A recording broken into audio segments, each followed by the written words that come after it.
اعوذ باللہ من الشیطان الرجیم، بسم اللہ الرحمن الرحیم۔ الحمد للہ رب المشرقین و رب المغربین، والصلاة والسلام علی نبینا جد الحسن والحسین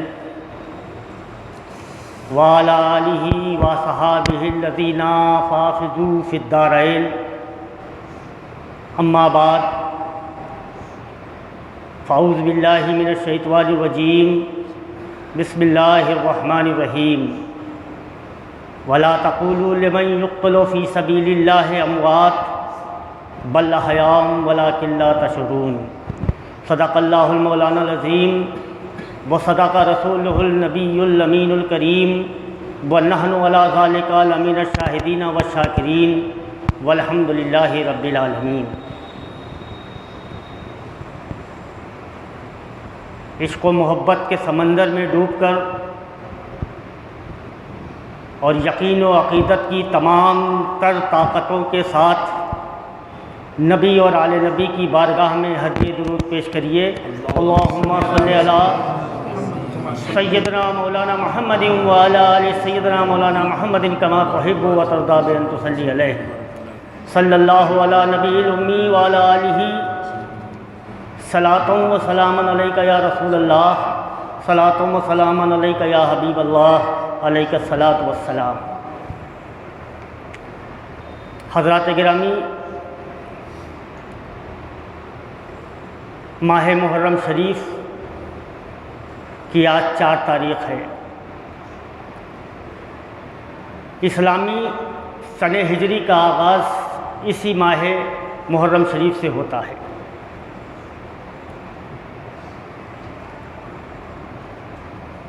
قبل الاسلام اس ماہ مبارک کی 10 تاریخ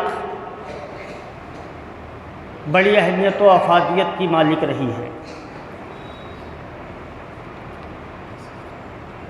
حضور نبی کریم علیہ الصلاۃ والتسلیم کے ظاہری طور پر آمد سے پہلے اس تاریخ کی اپنی انفرادیت اور اپنی اہمیت ہے۔ تاریخ کی کتابوں میں درج ہے کہ حضرت آدم کی توبہ اسی 10 محرم کو قبول ہوئی، حضرت یونس علیہ السلام کو مچھلی کے پیٹ سے آزادی اسی 10 محرم کو ملی،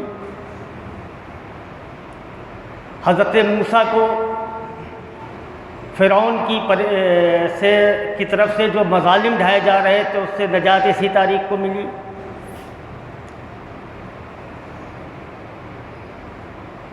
لیکن چونکہ حضور نبی کریم علیہ الصلاۃ والتسلیم کی ذات اقدس سردار الانبیاء ہے، تمام نبیوں کے سردار، تمام رسولوں کے سردار،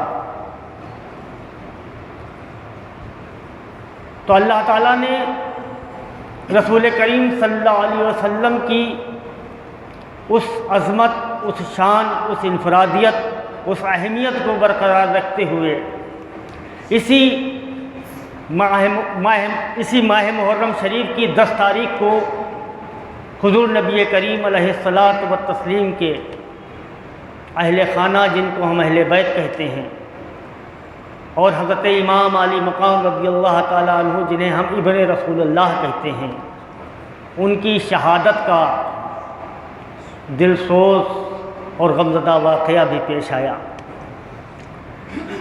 تو اس تاریخ کی اور اس 10 محرم کی جو اس دور میں پہچان ہے وہ واقعہ کربلا کی وجہ سے ہے، اور عالم اسلام میں جو واقعہ کربلا کو ہر اہل ایمان اہمیت دیتا ہے، اس کی وجہ سے اس کے ذہن میں صرف یہی بات رہتی ہے کہ اس 10 تاریخ کو واقعہ کربلا ہی ہوا تھا، لیکن اس سے پہلے بھی واقعات ہوئے ہیں، اس بات کی تاریخ گواہ ہے۔ درشی پڑھی اللہم صلی علی سیدنا مولانا محمد وعلی آل سیدنا مولانا محمد وبارک وسلم۔ شہادت آخری منزل ہے انسانی سعادت کی، شہادت آخری منزل ہے انسانی سعادت کی، وہ خوش قسمت ہے مل جائے جنہیں دولت شہادت کی، اور شہادت پا کے ہستی زندہ جاوید ہوتی ہے، اور یہ رنگی شام صبح عید کی تمہید ہوتی ہے۔ اللہم صلی علی سیدنا مولانا محمد وعلی آل سیدنا مولانا محمد وبارک وسلم۔ خطبہ مسنونہ کے بعد میں نے کلام مقدس کی جس آیت مبارکہ کی تلاوت کا شرف حاصل کیا ہے، اس میں ارشاد ربانی ہے وَلَا تَقُولُوا لِمَنْ يُقْتَلُ فِي سَبِيلِ اللَّهِ، اور وہ لوگ جو اللہ کی راہ میں اللہ کے لیے شہید ہو جاتے ہیں انہیں مردہ مت کہو، وہ زندہ ہیں، ہاں تمہیں اس کا شعور نہیں ہے۔ یہ آیت قرآنی ہے، آیت قرآنی کا انکار کفر ہے۔ اگر کوئی شخص کسی بھی قرآن کے ایک حرف ایک نقطے کا انکار کرتا ہے تو اس کا ایمان خارج ہو جاتا ہے، مسلمان نہیں رہتا ہے۔ اور یہ تو پوری آیت ہے، ارشاد ہو رہا ہے کہ اللہ کی راہ میں شہید ہونے والوں کو مردہ مت کہو، وہ زندہ ہیں، ہاں تمہیں اس کا شعور نہیں ہے، تمہیں اس کی سمجھ نہیں ہے، تمہیں اس کی عقل نہیں ہے، تمہیں اس کی تمیز نہیں ہے کہ تم انہیں زندہ سمجھو۔ اور پھر اسی قرآن میں چوتھے سپارے میں آیت شریفہ ہے، اور اس میں یہ ارشاد ہوتا ہے کہ اللہ کی راہ میں جو شہید ہیں انہیں مردہ مت سمجھو، وہ زندہ ہیں اور ان کو اللہ کی طرف سے رزق دیا جاتا ہے۔ اب شہادت فی سبیل اللہ جو ہے یا جہاد فی سبیل اللہ میں جو لوگ شہید ہوئے ہیں ان کو مردہ سمجھنا یا مردہ کہنا یا یہ تصور کر لینا کہ وہ نعوذ باللہ من ذالک ختم ہو گئے، یہ ایمان سے خارج ہونے کی دلیل ہے۔ اس لیے انکار قرآن ہے، اور قرآن کا انکار کفر ہے۔ اب ایک ذہن میں یہ بات آتی ہے کہ جب انسان شہید ہوتا ہے تو ہاتھ کاٹ دیے جاتے ہیں، پیر کاٹ دیے جاتے ہیں، گردن کاٹ دی جاتی ہے، زخم لگتے ہیں تو بڑی تکلیف ہوتی ہوگی۔ سرکار کی بارگاہ میں جب یہ بات آئی تو ایک حدیث شریف ہے، سرکار نے ارشاد فرمایا کہ شہید ہونے والے کو بوقت شہادت صرف اتنی ہی تکلیف ہوتی ہے جتنی کسی کے چٹکی کاٹنے سے یا چیٹی کے کاٹنے سے ہوتی ہے، اس سے زیادہ تکلیف نہیں ہوتی۔ اب آپ سوچیں گے ایسا کیوں ہے؟ ایسا اس لیے ہے کہ جب عشق ہوتا ہے، جب محبت ہوتی ہے، جب جانثاری کا جذبہ ہوتا ہے، اور جب محبوب کے علاوہ کائنات میں کوئی دوسرا ہوتا ہی نہیں ہے تو ہر تکلیف آرام ہوتی ہے، ہر زخم پھول بن جاتا ہے اور ہر درد آرام بن جاتا ہے۔ اور اس کی ضمن میں ایک واقعہ آپ کو سناتا ہوں، بڑا مشہور واقعہ ہے کہ حضرت یوسف علیہ السلام جن کی خوبصورتی ضرب المثل ہے، اتنے خوبصورت اللہ تعالیٰ نے ان کو پیدا فرمایا تھا کہ علاوہ ہمارے آقا اور مولا کے ان کے مقابلے میں کوئی خوبصورت نہیں، کیونکہ آقا نے یہ فرمایا ہے، حضرت حسان بن ثابت کا شعر ہے کہ کسی ماں نے اتنا خوبصورت بیٹا جنا ہی نہیں، یہ تو میرے آقا کی شان ہے۔ بہر حضرت یوسف کی جو حسن ہے، ان کا جو خوبصورتی ہے، وہ اکیلے مالک ہیں اس کے، اور زلیخا ان پہ عاشق، اور عشق انتہائی درجے پہ پہنچا ہوا۔ تو مصر کی عورتوں نے زلیخا پہ فقرے بازی شروع کر دی، ان کے عشق اور ان کی محبت اور والہانہ انداز اور وہ جنونی کیفیت جس کو آپ لوگ کہتے ہیں کہ دیوانے ہو گئے، تو وہ دیوانگی جو تھی اس پہ فقرے بازی شروع ہو گئی۔ تو زلیخا نے مصر کی عورتوں کو بلایا دعوت پہ، دسترخوان بچھایا گیا اور ہر عورت کے ہاتھ میں ایک چھری اور ایک نیمبو دے دیا گیا، اور حضرت زلیخا نے حضرت یوسف کی بارگاہ میں عرض کیا کہ آپ تھوڑی دیر کے لیے تشریف لے چلیے باہر۔ اب جب آپ تشریف لائے باہر اور عورتوں نے آپ کو دیکھا تو ان کو جو چھری جو نیمبو پہ چلانا تھی وہ اپنی انگلیوں پہ چلا لی، سب نے اپنی انگلیاں کاٹ لی اور کسی کو تکلیف کا احساس نہیں ہوا، اور سب حضرت یوسف کے چہرہ اقدس کو دیکھ رہے ہیں اور یہ کہہ رہی ہیں کہ یہ تو فرشتہ ہے، یہ تو فرشتہ ہے۔ حضرت یوسف کے حسن کو دیکھ کر مصر کی عورتیں اپنی انگلیاں کاٹ لیتی ہیں اور تکلیف کا احساس نہیں ہوتا ہے، تو جو انسان اللہ کے عشق میں مبتلا ہوگا وہ تلوار اور تیر اور تیغ کے تکلیف سے کیسے پریشان ہوگا، کیسے بے قرار ہوگا۔ شہید کو تکلیف ہوتی ہی نہیں ہے۔ ایک واقعہ اور سنیے، 3 بھائی ہیں، تاریخ کی کتاب کا واقعہ ہے، 3 بھائی ہیں جو داخل اسلام ہیں، مسلمان ہیں، اسرائیل کی حکومت ہے، تینوں کو تبلیغ اسلام کی پاداش میں گرفتار کر لیا جاتا ہے۔ بادشاہ وقت ان سے کہتا ہے کہ تم اسلام سے منحرف ہو جاؤ، عیسائی مذہب قبول کر لو تو ہم تمہیں مال و دولت دے دیں گے۔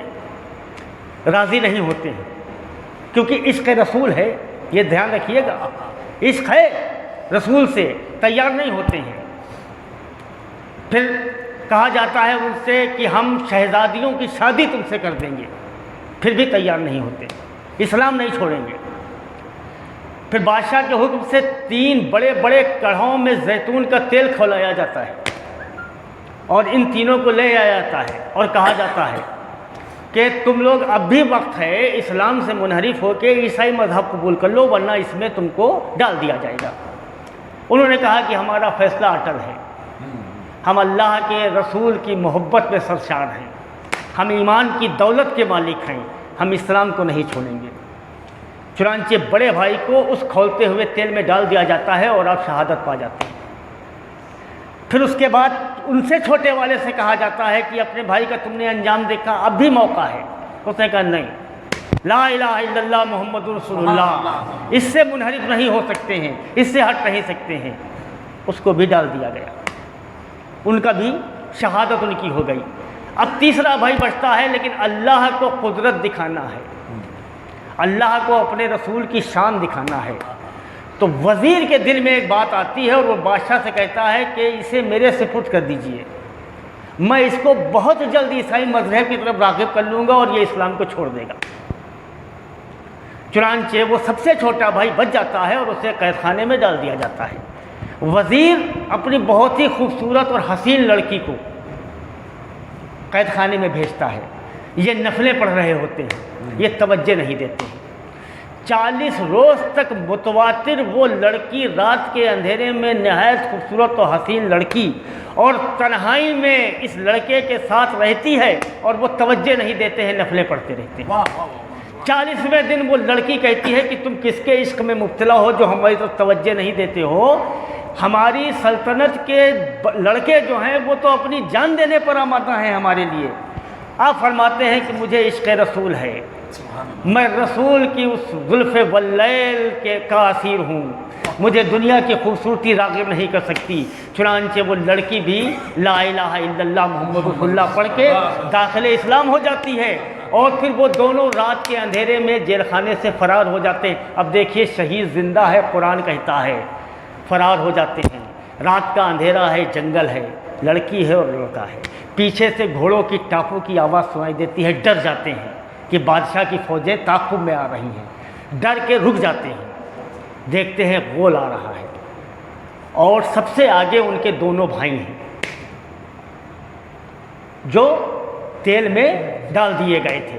بھائی ان کو سلام کرتا ہے اور پوچھتا ہے کہ آپ کھولتے ہوئے پانی میں ڈالے گئے تھے، آپ کو تکلیف؟ تو انہوں نے کہا صرف مجھ کو اتنی ہی تکلیف ہوئی تھی کہ میں ڈالا گیا تھا، اس کے بعد میں جنت میں ہوں اور آرام سے گھوم رہا ہوں، اور اللہ نے مجھ کو بھیجا ہے، میں فرشتوں کی موجودگی میں تم دونوں کا نکاح پڑھا رہا ہوں۔ شہید زندہ ہے، شہید زندہ ہے، اللہ کو یہ قدرت دکھانا ہے۔ چنانچہ ان دونوں بھائی جو شہید ہو چکے تھے، چھوٹے بھائی کا نکاح پڑھایا اور ان کو بحفاظت رخصت کر دیا ایک دوسری سلطنت کے لیے۔ سرکار نے فرمایا کہ شہداء کی روحیں سبز پرندوں کی شکل میں عرش الہی کے نیچے جو قندیلیں لٹکی ہوئی ہیں اس میں آرام فرما ہیں، اور جنت میں جہاں چاہتے ہیں سیر کرتے ہیں، اور جنت کے میوے تناول فرماتے ہیں۔ تو سرکار دو عالم صلی اللہ علیہ وسلم نے اپنی امت کے شہداء کے لیے جو احادیث کریمہ بیان فرمائیں اور جو قرآن مجید کی آیات نازل ہوئی ہیں، اس کے مطابق وہ شہدائے اسلام جو اسلام کی جنگوں میں شریک ہوئے اور صرف جانی طور پر، بظاہر جانی جسمانی طور پر تکلیف اٹھائی، ان کے مرتبے اور ان کی عظمت کا یہ عالم ہے کہ قرآن یہ کہہ رہا ہے کہ وہ زندہ ہیں، انہیں مردہ مت کہو، انہیں روزی بھی دی جا رہی ہے۔ اسلام کی شروعات سے لے کر اور قیامت تک اسلام کی بقا اور اسلام کے فروغ کے لیے لوگ اپنی جانیں قربان کرتے رہیں گے۔ شہداء جام شہادت پیتے رہیں گے، عشق و محبت والے اپنا سر کٹاتے رہیں گے، لیکن سید الشہداء کی شان نرالی ہے۔ بے شک امام عالی مقام کی شہادت ایسی شہادت ہے کہ اس سے پہلے اس قسم کی کوئی شہادت نہیں ہوئی۔ اور دیکھیے، شہادت ایک منصب جلیلہ ہے، اور قرآن اس بات کا گواہ ہے کہ اللہ کے نبیوں کو، بعض نبیوں کو ظاہری طور پر یہ مرتبہ شہادت کا ملا اور بعض کو باطنی طور پر ملا۔ اب سردار الانبیاء ہیں، بظاہر شہادت نہیں ہوئی ہے، لوگوں کے دل میں یہ خیال آ سکتا ہے کہ اتنے عظیم الشان منصب سے اللہ نے اپنے محبوب کو دور رکھا۔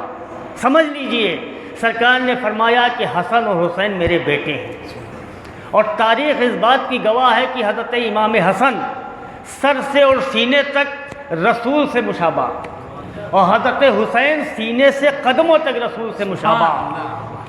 اب سردار الانبیاء ہیں تو اللہ نے دونوں طریقے کی شہادت کا منصب عطا فرمایا ہے۔ حضرت امام حسن کو زہر دیا جاتا ہے اور آج تک قاتل کا سراغ نہیں ملتا ہے، یہ شہادت خفی ہے، اور کربلا میں حضرت امام حسین شہید ہوتے ہیں، پوری دنیا دیکھتی ہے، پوری دنیا جانتی ہے، یہ شہادت جلی ہے۔ اور ابن رسول شہید ہوتے ہیں، رسول کہتے ہیں کہ حسین میرے گوشت کا ٹکڑا ہے، جس نے حسین کو تکلیف دی اس نے مجھ کو تکلیف دی۔ شہادت رسول کی ہے۔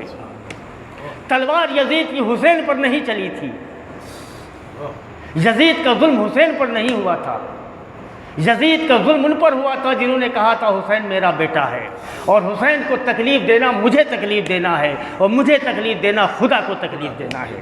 اب اگر کوئی شخص اس دور میں یزید کو اچھا ثابت کرنے کی کوشش کرتا ہے، یزید کے بارے میں یہ کہتا ہے کہ امام حسین نے خروج کیا، امام حسین نے سلطنت کی وجہ سے جنگ لی، جھوٹا ہے۔ اور اس کے بارے میں حدیث شریف ہے کہ جو امام حسین حضرت امام حسن سے بغض رکھے گا، اللہ تعالیٰ اس کی آنکھوں کے بیچ میں لکھ دے گا کہ اللہ کی رحمت سے نا امید جہنمی، اور قیامت کے روز وہ اسی حالت میں جائے گا۔ سید الشہداء ہیں، سیدوں کا گھرانہ ہے، نانا سید الانبیاء ہیں، والد سید الاولیاء ہیں، والدہ سید النساء ہیں، عورتوں کی سردار ہیں۔ دونوں حضرات جو ہیں وہ جوانان جنت کے سردار ہیں۔ تو سید اور سردار کا معاملہ بھی بڑا ہی ہوتا ہے۔ اندازہ لگائیے، کوثر و سلسبیل کے مالک، تشنہ کاموں کو جام کوثر عطا کرنے والے، اپنی چوکھٹ سے گوارا نہیں کرتے ہیں کہ کوئی بھوکا اور پیاسا واپس جائے۔ کربلا کے میدان میں 3 روز سے بھوکے اور پیاسے ہیں۔ اور دیکھیے، جب پانی کی قلت ہوتی ہے تو صبر کرنا آسان ہے، لیکن جب پانی کی افراط ہوتی ہے تو صبر کرنا مشکل ہے۔ وہاں پانی کی افراط تھی، انسان سیراب ہو رہے تھے، جانور سیراب ہو رہے تھے، پانی بند تھا تو آل رسول پر، پانی بند تھا تو خاندان رسول پر۔ اور دیکھیے، آپ کی ذات پر تکلیف ہوتی ہے، آپ کو پیاسا رکھا جائے تو ایک وقت آئے گا کہ آپ برداشت کر لیں گے، لیکن آپ اپنے اولاد کو پیاسا نہیں دیکھ سکتے ہیں۔ آپ اپنے گھر کی عورتوں کو پیاسا نہیں دیکھ سکتے ہیں، آپ اپنے بھائیوں کو پیاسا نہیں دیکھ سکتے ہیں۔ حضرت امام حسین صبر کا ایسا پہاڑ ہے جن کے سامنے بڑے بڑے فلک نشی پہاڑ بھی ان کی قدم بوسی کرتے ہیں، ان کے آگے اپنا سر جھکاتے ہیں۔ ان کے صبر اور استقلال کی نہ مثال ہوئی ہے نہ ہوگی۔ 3 روز کی بھوک اور پیاس ہے، 60 سال کا ضعیف ہے، اور ہاتھ میں 6 مہینے کے بچے کی لاش ہے۔ کمر ٹوٹ جاتی ہے کسی باپ کی جب اپنی اولاد کا جنازہ لے کر چلتا ہے، اشکوں کا سیلاب نہیں رکتا ہے، لیکن حضرت امام حسین کا صبر اور استقلال اور یہ پرورش رسول کا نتیجہ کہ اس وقت بھی اللہ کا شکر ادا کرتے ہیں۔ اور آپ یہ سمجھیے کہ مارنے والے کون ہیں، ظلم کرنے والے کون ہیں، ستم ڈھانے والے کون ہیں؟ غیر نہیں ہیں، ان کے نانا کا کلمہ پڑھنے والے ہیں، ان کے نانا کی شریعت کا دم بھرنے والے ہیں، ان کے نانا پہ نازل ہونے والے قرآن کی تلاوت کرنے والے ہیں، ان کے نانا کی طرف سے فرض کی گئی نماز کو پڑھنے والے لوگ ہیں، غیر نہیں ہیں۔ اور اس کے بعد مظالم کا جو پہاڑ توڑا ہے اہل بیت پر اور خاندان رسول پر، پڑھنے کے لیے اور سننے کے لیے بھی کلیجہ چاہیے، برداشت کرنا مشکل ہے۔ ذرا آپ اپنا ایک وقت کا کھانا، ایک وقت کی بھوک کا احساس کریے۔ آپ روزہ رکھتے ہیں جو عبادت ہے، اللہ کی طرف سے فرض ہے، آپ اپنے فائدے کے لیے روزہ رکھتے ہیں، 8 گھنٹے، 10 گھنٹے، 12 گھنٹے، 16 گھنٹے، موسم کے حساب سے آپ کا کیا عالم ہوتا ہے اثر ہوتے ہوتے۔ آپ اپنے دل سے پوچھئے کہ آپ کے اوپر کیا گزرتی ہے۔ اور وہ جو 6 مہینے کا بچہ ہے جس کی ماں کے دودھ خشک ہو چکا ہے، اس کو دودھ بھی نہیں مل رہا ہے اور پانی بھی نہیں مل رہا ہے، وہ 6 مہینے کا بچہ اگر ہونٹ پہ زبان پھیرتا ہے تو ہونٹ میں تری بھی نہیں ہے، منہ میں تری بھی نہیں ہے۔ اور برداشت کرنے والا کون ہے؟ سید الشہداء ہے، آغوش رسول کا پروردہ ہے، آغوش رسول کا پلا ہوا ہے۔ درود شریف پڑھیے، اللہم صلی علی سیدنا مولانا محمد وعلی آل سیدنا مولانا محمد بارک وسلم کما تحب و ترضی بین تصلی علیہ۔ کچھ لوگ یہ کہتے ہیں کہ حضرت امام حسین نے شہادت سے پہلے تقریر کی، تاریخ اس بات کی گواہ ہے کہ تقریر کی، لیکن تقریر اس لیے نہیں کی کہ وہ ظالم، وہ شقی، وہ ستمگر حضرت امام حسین کو رہا کر دے۔ تقریر صرف تھی اتمام حجت کے لیے، اتمام حجت کے لیے۔ ان سے قبول کروایا کہ وہ ان کے نانا کے امتی ہیں، ان سے قبول کروایا کہ وہ ان کے نانا کا کلمہ پڑھتے ہیں، ان سے قبول کروایا یہ کہ ہم ان کے رسول کے نواسے ہیں، ان سے یہ کروایا کہ ہم حضرت علی کی اولاد ہیں، اور اس کے بعد ان کو ان کے حال پہ چھوڑ دیا۔ جہنم ان کا مقدر ہو گیا، ستمگروں کا۔ اتمام حجت تھی، رہائی نہیں مانگی تھی، اور پھر اپنے جانثاروں سے کہا تھا کہ ان کو دشمنی صرف حسین سے ہے، تم سے نہیں ہے، رات کا اندھیرا ہے، نکل جاؤ، تمہیں کوئی دیکھنے والا نہیں ہے۔ جانثاران حسین ہیں، عاشقان اہل بیت ہیں، رسول کے خاندان پہ اپنی جان قربان کرنے والے انصار ہیں۔ کہنے لگے ابن رسول اللہ، یہ ممکن ہے کہ ہمارے ہوتے ہوئے آپ اور آپ کے گھر والے شہید ہو جائیں اور ہم دیکھتے رہیں؟ ناممکن ہے۔ وہ عاشقان رسول تھے، ایک ایک کر کے پہلے انصار شہید ہوئے ہیں۔ خاندان رسول کو بعد میں جانے دیا ہے۔ رات کا اندھیرا ہے، 9 محرم ہے، ایک گھڑ سوار خیمے پہ آ کے کھڑا ہو جاتا ہے۔ حضرت امام علی وقار جاگ رہے تھے، آنکھ لگ جاتی ہے، خواب میں اپنے نانا محترم کو دیکھ رہے ہیں، اپنے والد محترم کو دیکھ رہے ہیں۔ اسی وقت وہ سوار آ کے کھڑا ہوتا ہے، خواتین ڈر جاتی ہیں کہ حملہ ہو گیا ہے کیا، آپ کو آواز دیتی ہیں، آپ فرماتے ہیں کیا بات ہے؟ عرض کرتی ہیں خواتین کے خیمے کے باہر گھوڑ سوار کھڑا ہے۔ آپ تشریف لاتے ہیں، رات کا اندھیرا ہے، پوچھتے ہیں تم کون ہو؟ آئے ہیں۔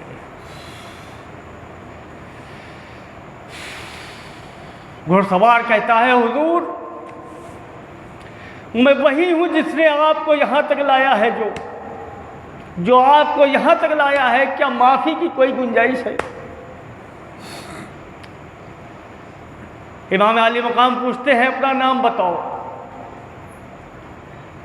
گھڑ سوار عرض کرتا ہے کہ حضور پہلے معافی کا پروانہ مل جائے، میں نے بہت بڑا جرم کیا ہے، میں ہی آپ کو یہاں لایا ہوں۔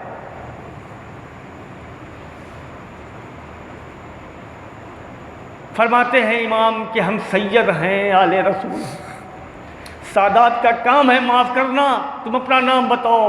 حضور میں حر ہوں، میں ہی آپ کو یہاں تک لایا ہوں۔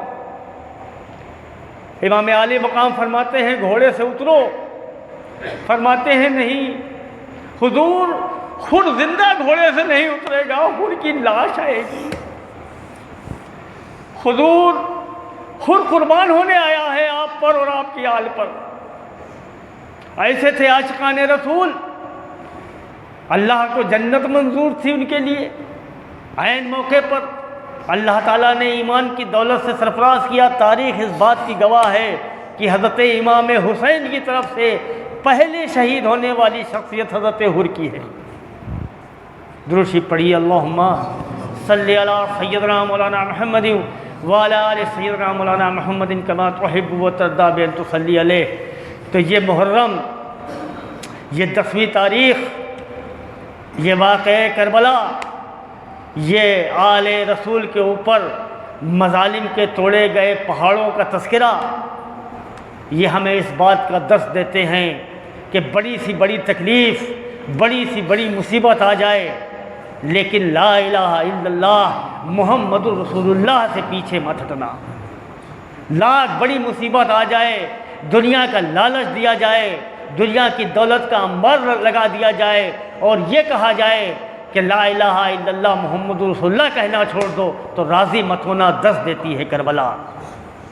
جو جوان بیٹے کی میت پر نہ رویا وہ حسین، جو دہکتی آگ کے بستر پہ سویا وہ حسین، جس نے اپنے خون سے دنیا کو دھویا وہ حسین، جس نے سب کچھ کھو کے بھی کچھ بھی نہ کھویا وہ حسین، جس نے اپنے خون سے اسلام کا مرتبہ دوبالا کر دیا، جس کے خون دو عالم میں اجالا کر دیا۔ شیر کی مانند مقتل میں جو آیا وہ حسین، جو 72 زخم کھا کر مسکرایا وہ حسین، جس راہ حق میں جس نے اپنا سر کٹایا وہ حسین، کربلا میں جس نے اپنا گھر لٹایا وہ حسین، زیر خنجر اس کا سجدہ دعوت اسلام ہے، اس کا ہر تیور رسول پاک کا پیغام ہے۔ وآخر دعوانا ان الحمدللہ رب العالمین۔ اللہ تعالی ہمیں اور آپ کو رسول اور رسول کی محبت کی توفیق عطا فرمائے، آمین ثم آمین۔ 3 مرتبہ درود شریف، 3 مرتبہ الحمد شریف، 3 مرتبہ قل اللہ شریف، 3 مرتبہ درود شریف پڑھ کر حضرت امام عالی مقام حضرت حسنین کریمن اور شہداء کربلا کی نذر کر دیجئے۔ بسم اللہ الرحمن الرحیم۔